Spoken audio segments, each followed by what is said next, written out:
Daí galera, meu nome é Lilian, bem-vindos a mais um vídeo aqui no canal Li no Livro. E as 6 garotas que a gente vai conversar hoje são praticamente a definição do que é uma Girl Power.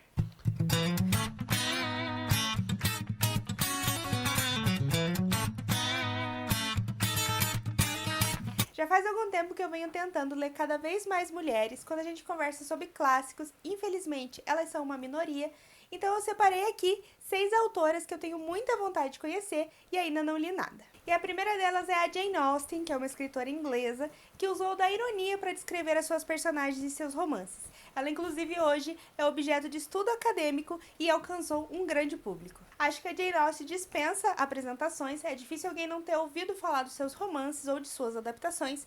Eu, por exemplo, conheci a autora através da adaptação de Orgulho e Preconceito, que foi lançado em 2005. O filme é estrelado pela Keira Knightley e eu lembro de ter gostado bastante dele, apesar de que na época eu era muito nova e não conseguia entender a crítica social e nem a ironia por trás da obra da Jane Austen, e é por isso que eu pretendo conhecer melhor a autora. Jane nasceu em Steventon, Inglaterra, em 1775. Ela é filha de um pároco anglicano e tinha 8 irmãos, sendo apenas ela e a irmã dela, mais velha, as meninas da família. Antes de escrever seus romances, ela escrevia peças e paródias para o divertimento da sua família, e só aos 20 anos ela começou a rascunhar o que se tornaria os romances Orgulho e Preconceito, Razão e Sensibilidade e Abadia de Northanger. Ela chegou a tentar publicar Orgulho e Preconceito aos 22 anos, mas foi recusado pela editora. Jane e sua irmã eram extremamente próximas, tanto que nenhuma das duas acabou se casando e viveram juntas até o fim da vida das duas. Apesar de já ter conseguido vender uma de suas histórias, Abadia de Northanger,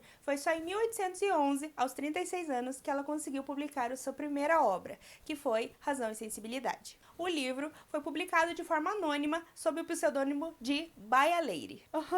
Eles publicaram o livro dela, escreveu By a Lady, tipo, ela não tinha nome. Que ódio.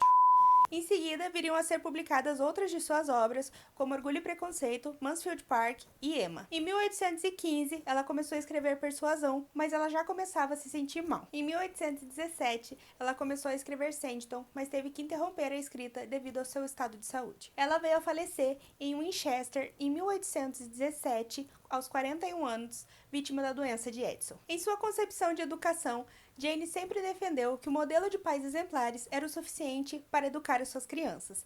Na época, era muito comum que as famílias tivessem um tutor responsável pela educação das crianças. Ela expressou isso na sua personagem Elizabeth em Orgulho e Preconceito, em que ela diz: "Não temos tutor, fazemos tudo por nós mesmos." Austen, apesar do seu isolamento literário, mostrava que não era alheia às tendências da época, principalmente com relação à figura feminina. Também em Orgulho e Preconceito, ela levanta um debate sobre o protótipo ideal considerado pela aristocracia naquela época, em que uma dama devia saber falar vários idiomas, devia ser culta, devia ser graciosa e bonita. Frente a isso, a personagem de Elizabeth põe em dúvida se realmente existe uma mulher com todas essas qualidades. Em uma passagem ela diz: "Duvido que conheçais apenas uma dezena. Duvido que conheçais alguma." Jane Austen tem um total de 6 romances publicados, sendo 2 de forma póstuma. São eles Razão e Sensibilidade, Orgulho e Preconceito, Mansfield Park e Emma, e os 2 de forma póstuma são Abadia de Northanger e Persuasão. E ela possui 3 obras curtas, sendo elas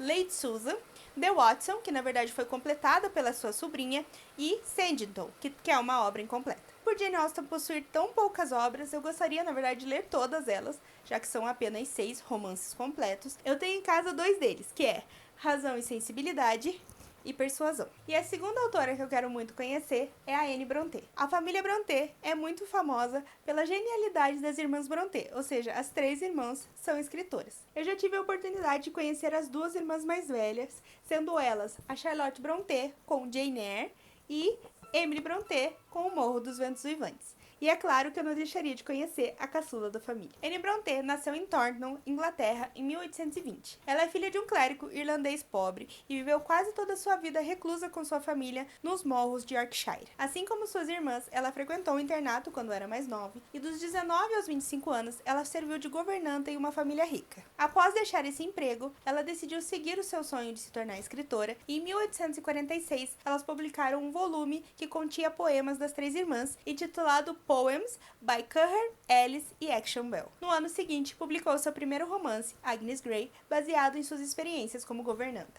A Senhora de Whitefell Hall, publicado em 1848, é considerado um dos primeiros romances feministas. À semelhança dos seus poemas, os seus 2 romances foram lançados sob o pseudônimo de Acton Bell. Anne faleceu muito jovem, em 1849, aos 29 anos, vítima de tuberculose pulmonar. Obviamente, eu quero ler os 2 romances publicados por ela, o Agnes Grey e A Senhora de Whitefell Hall. E a terceira é Adeline Virginia Woolf, nascida em Kensington em 1882. Confesso que eu acabei conhecendo a Virginia Woolf através de indicações de outros youtubers pela sua forma única e inovadora de escrever, que eu vou acabar descrevendo um pouquinho mais pra frente. Ela era filha de Julia Stephen e do editor Leslie Stephen, que deram para ela uma educação muito esmerada desde pequena. Ela então entrou muito cedo em contato com o mundo literário. Em 1912, ela se casou com Leonard Woolf, que veio a fundar, em 1917, uma editora chamada Hogarth Press, que revelou diversos escritores daquela época. Virginia Woolf, desde muito nova, apresentava diversas crises depressivas.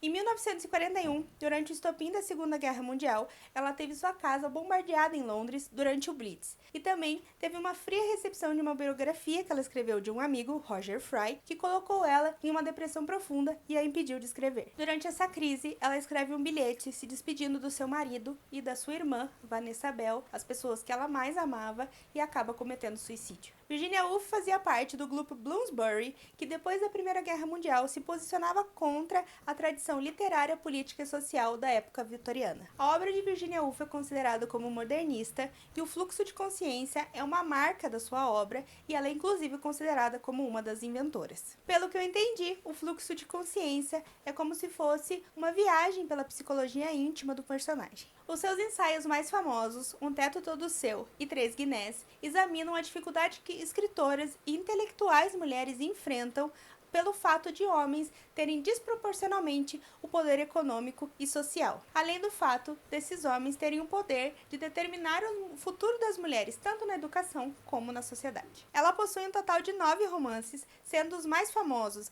Mrs. Dalloway, Orlando e Ao Farol, além de contar com 7 coleções de contos, 2 biografias e diversos ensaios. Eu pretendo conhecer diversas obras da Virginia Woolf, mas eu já tenho uma aqui, que é a Mrs. Dalloway, e pretendo fazer a leitura ainda esse ano. Ursula Kroeber Le Guin nasceu em 1829 em Berkeley, Estados Unidos, e acabou falecendo em 1918 aos 88 anos. Mais conhecida como Ursula Le Guin, é uma escritora, ficcionista, tradutora, ensaísta, poetisa e editora literária estadunidense. E é claro que se tem uma mulher se destacando na escrita de um gênero literário específico, que no caso aqui é a ficção científica, é óbvio que eu vou querer conhecer. Com seus mais de 50 anos de carreira profissional, Le Guin tem mais de 100 publicações, sendo ela mais de 50 romances, dezenas de contos, poesias e ensaios. Suas obras constantemente orbitam o gênero de ficção em suas diversas nuances, incluindo diversas obras de ficção científica e de fantasia. A maioria dos seus textos são ambientados em mundos alternativos ou secundários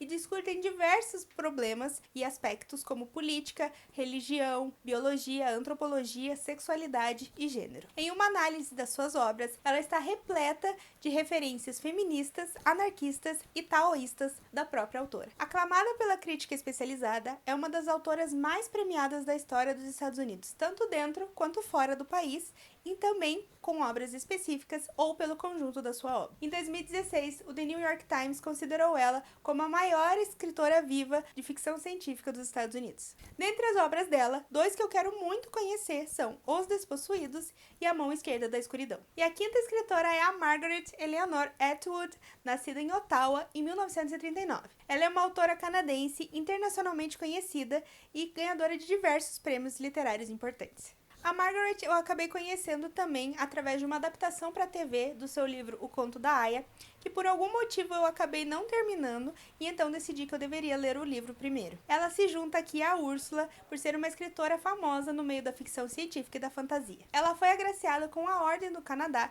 que é a mais alta distinção do seu país. Muitos dos seus poemas são baseados em contos de fadas europeus e na mitologia euroasiática. Desde 1976, ela trabalha em uma organização que é responsável por ajudar escritores canadenses que estão começando ou escritores que moram no país. Em entrevistas, Atwood já admitiu que suas obras como The Handmaid's Tale e Oryx and Crake são consideradas, na verdade, ficção científica social. Em suas obras, ela constantemente retrata personagens femininas que são oprimidas pelo patriarcado. Mas, segundo a autora, o rótulo de feminista só pode ser aplicado a escritores que trabalham de forma consciente a moldura do movimento feminista. Margaret já disse ficar na ponta dos dois extremos do movimento. Ela acredita que as mulheres não podem ser consideradas inferiores aos homens, mas também não devem sofrer represálias por decidir ter marido e filhos. Entre os diversos livros famosos dela, alguns que eu quero conhecer é o Conto da Aya, vulgo Grace, e Oryx and Crake, e também a continuação de O Conto da Aya,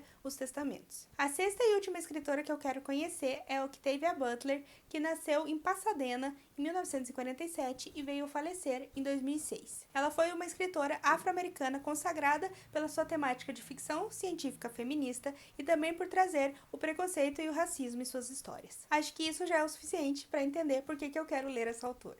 Filha de uma empregada doméstica em Engraxate, ela viveu em uma comunidade, Pasadena, que era racialmente integrada, o que a permitiu viver em um espaço de diversidade cultural e étnica no meio da segregação racial dos Estados Unidos. Mesmo em um ambiente como esse, ela teve contato com a supremacia racial branca quando foi trabalhar com a sua mãe, que era empregada doméstica. Desde muito cedo, Octavia era uma menina muito tímida, e quando ela cresceu, ela acabou tendo 1,80 de altura, o que foi fácil para ela sofrer bullying na escola.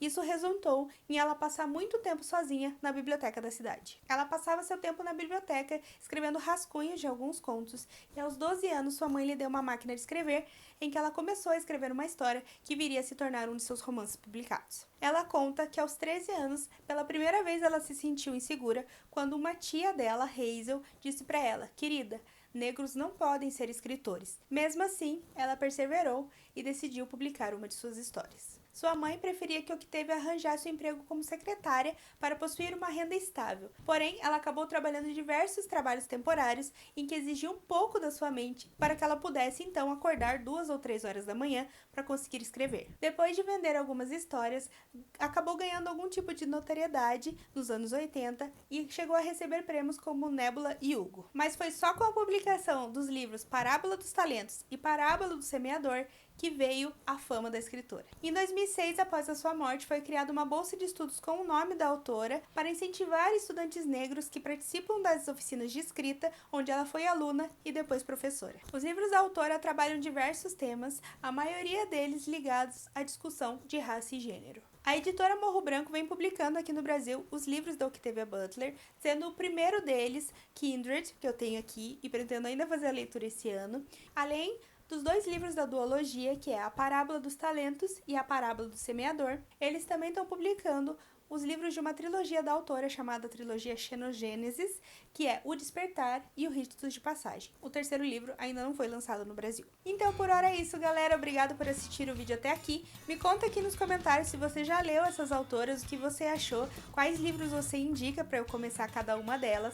Também deixa seu curtir, se inscreva no canal, ativa o sininho para receber novas notificações e a gente se vê no próximo vídeo.